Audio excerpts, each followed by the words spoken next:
আজকে এই প্রেস কনফারেন্সের বা প্রেস বার্তার মুখ্য বিষয় আপনারা জানেন যে আগামীকাল ছাত্রদের দ্বারা একটি নবান্ন অভিযানের ডাক দেয়া হয়েছে। আমরা দেখতে পাচ্ছি সেই নবান্ন অভিযানকে কেন্দ্র করে পুলিশের সাজো সাজো রব। ইন্ডিয়া পাকিস্তান যুদ্ধ হলে যত না ব্যারিকেড লাগানো হবে বর্ডারে, তার থেকে বেশি ব্যারিকেড রাজ্য পুলিশ লাগাচ্ছে এবং রাজ্য পুলিশের তরফ থেকে বারবার এই আন্দোলনে ছাত্রছাত্রীরা যেন না আসে ভয়ের বাতাবরণ তৈরি করার চেষ্টা করা হচ্ছে এবং বলা হচ্ছে এর পেছনে নাকি চক্রান্ত চলছে। সেখানে নাকি কিছু লোক তৃণমূল কংগ্রেসের তরফ থেকে বলানো হচ্ছে, পুলিশের তরফ থেকে বলানো হচ্ছে যে কিছু লোক নাকি পুলিশের পোশাক পরে একটি অপ্রীতিকর ঘটনার সৃষ্টি করবে এবং তার ফলে ল অ্যান্ড অর্ডারের সমস্যা হতে পারে। দেখুন, ল অ্যান্ড অর্ডার ঠিক রাখার দায়িত্ব হচ্ছে পুলিশের।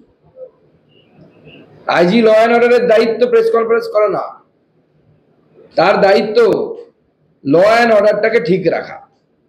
সমস্যা হচ্ছে এখানে আইজি আইন এবং শৃঙ্খলা পুনরায় তো আইজি বেআইন এবং উচ্ছৃঙ্খলায় পরিণত হয়েছে এবং পুলিশ রাজনৈতিক দলের কাজ করছে। মমতা বন্দ্যোপাধ্যায় এই আন্দোলনকে দেখে ভয় পেয়েছেন, তার ভাইপো ভয় পেয়েছে, তাই ওই মেঘনাদের মতো মেঘের আড়ালে লুকিয়ে দুজনেই একের পর এক তীর চালাচ্ছেন। নিজেদের সামনে এসে মোকাবিলা করার সৎসাহস নেই, তাই পুলিশকে সামনে করছে, আইজি মনোজ বর্মা সাহেবকে সামনে করছে, আইজিকে সামনে করছেন, অন্যান্য পুলিশ অফিসারদেরকে সামনে করে একটি ভয়ের বাতাবরণ সৃষ্টি করার চেষ্টা চালাচ্ছে। আমরা আগেই বলেছি এই আন্দোলন বিজেপির আন্দোলন নয়, ছাত্র সমাজের আন্দোলন।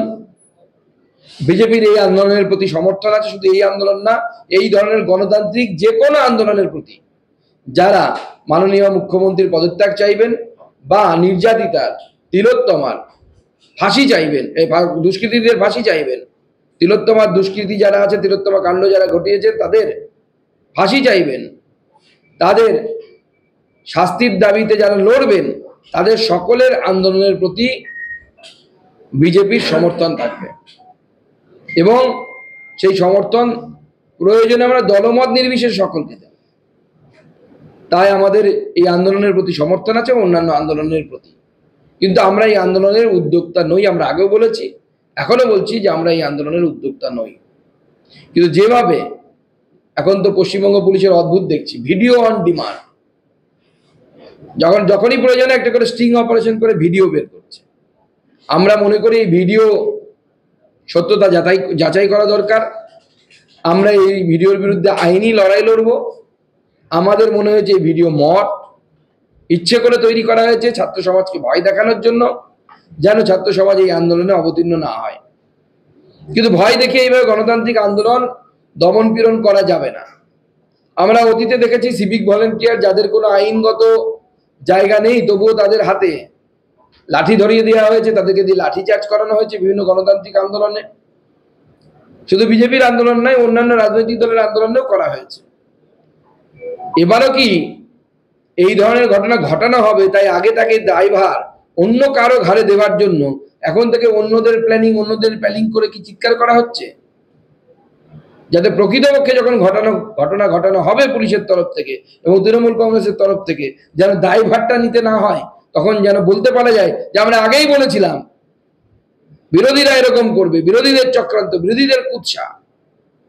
দেখুন, ছাত্র সমাজ একটি আন্দোলনের ডাক দিয়েছে। গণতান্ত্রিক আন্দোলন যতক্ষণ পর্যন্ত চলবে, নির্যাতিতার উপরে যারা অত্যাচার করেছে তাদের ফাঁসির দাবিতে, তাদের বিচারের দাবিতে এবং মাননীয় মুখ্যমন্ত্রীর পদত্যাগের দাবিতে ততক্ষণ পর্যন্ত ভারতীয় জনতা পার্টি সমস্ত গণতান্ত্রিক আন্দোলনকে সমর্থন জানাবে। এমনকি সিপিএম এর আন্দোলন হলেও রাজনৈতিকভাবে হয়তো আমরা অনেক দূরে অবস্থান করি, কিন্তু আমরা তাদেরকে বলবো যে তাদের আন্দোলনটা সঠিক আছে, কোনো অসুবিধা নেই, কিন্তু মুখ্যমন্ত্রীর পদত্যাগ চায়।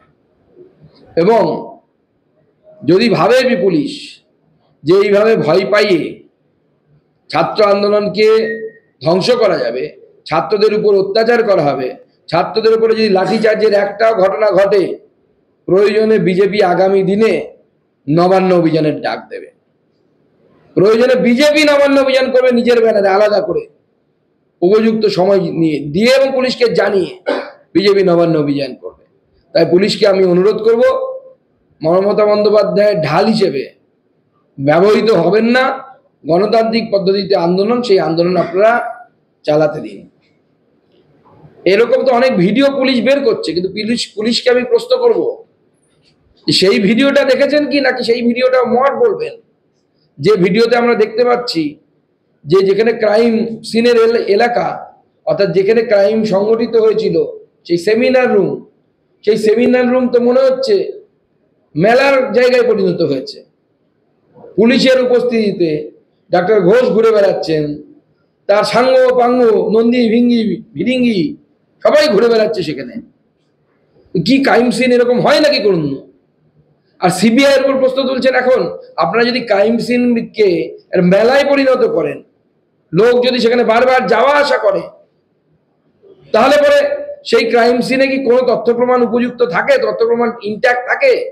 কোনো তথ্য প্রমাণই তো ইনট্যাক্ট থাকতে পারবে না। আজকে তো তাই সিবিআই কে অসুবিধা হচ্ছে, যেটা আমাদের তুষার মেহতা সাহেব সিবিআই এর আইনজীবী হিসেবে সুপ্রিম কোর্টে পর্যন্ত বলতে বাধ্য হয়েছে। আজকে এই ভিডিওর জবাবটা আগে দিতে বলুন তৃণমূল কংগ্রেসকে এবং তৃণমূল কংগ্রেসের পুলিশকে। এত নন প্রফেশনাল পুলিশ ভারতবর্ষের অন্য কোথাও আছে কিনা আমার সন্দেহ আছে।